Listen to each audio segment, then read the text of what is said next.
NVIDIA just reported one of the biggest quarters in corporate history. Revenue more than doubled, profit more than doubled, and for about 20 minutes after the numbers came out, the stock barely moved. Then one sentence about a year that hasn't even started yet sent the stock climbing 5% in a single evening. This is one of the clearest real-time examples you'll ever see of how the stock market actually works. So here's the real question. If a company beats every single estimate, why would its stock sit still? And what happened 20 minutes later on the same call that flipped the reaction completely? The short answer, the beat was already priced in.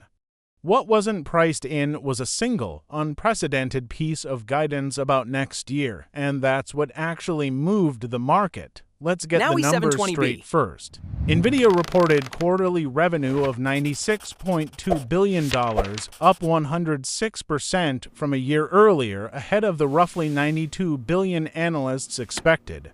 Adjusted earnings per share came in at $2.22, above Wall Street's range. Net income more than doubled year over year to nearly $54 billion. By any normal definition, this was a clean, complete beat. And yet right after those numbers hit the wire, NVIDIA's stock was little changed, hovering around $209, right where it closed the regular session. If you were only watching the stock price in that moment, you'd have guessed Wall Street was unimpressed by one of the strongest quarters in company history. The company's next quarter guidance of about $108 billion matched what traders call the buy-side whisper number, what serious investors already expected. Meeting an expected number is good news, but it isn't surprising news. Here's where it gets interesting. About 20 minutes into the call, Chief Financial Officer Colette Kress said something NVIDIA had never said before in its history. A specific revenue growth estimate for an entire fiscal year that hasn't even started yet, fiscal 2028. She told analysts NVIDIA expects revenue to grow by roughly 70% that year. To see why that mattered, you need the comparison. Analysts going into that call had modeled fiscal 2028 growth of around 44 to 45%. Kress's number wasn't a small beat of that. It was nearly double it, implying fiscal 2028 revenue as high as $690 to $700 billion versus the roughly $570 billion analysts had built into their models. That's a gap of over $100 billion for a year that's still more than a year away. CEO Jensen Huang added something that made it more striking.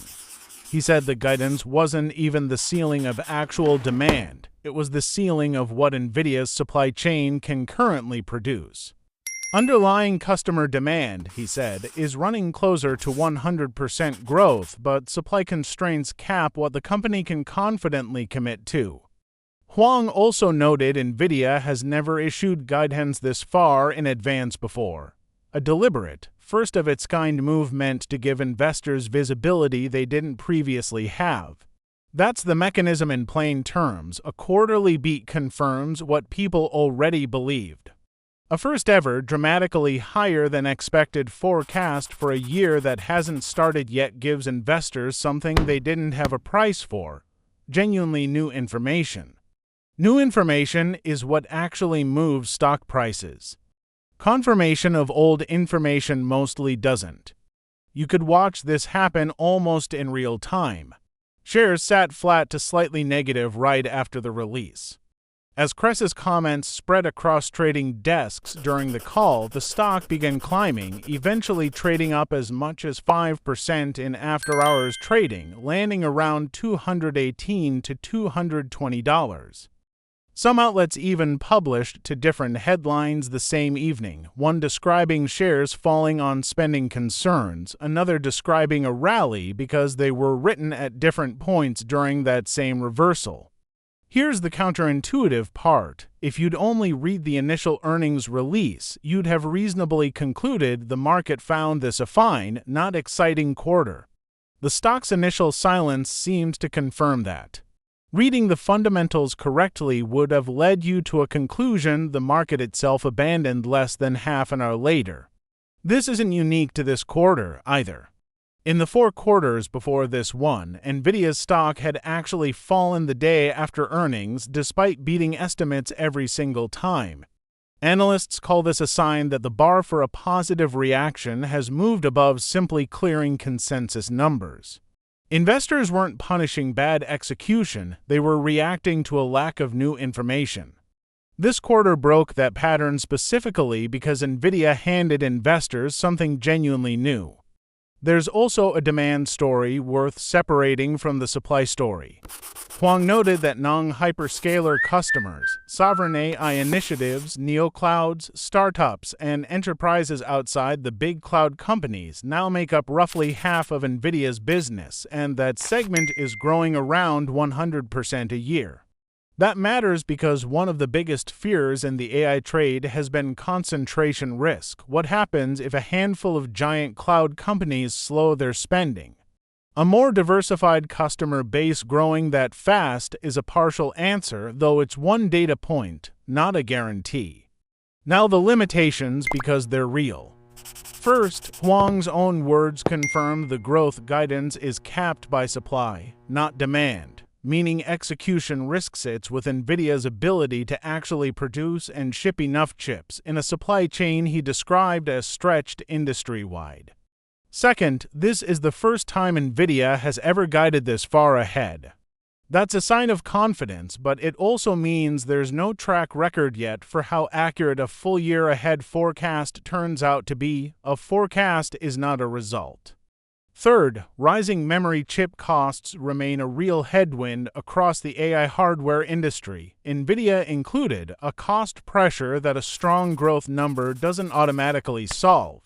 And fourth, competition is real. Rival chip makers are racing to close the gap, and NVIDIA's pricing power depends partly on staying ahead of them, not just on demand existing broadly across the industry. So here's what's worth tracking from here.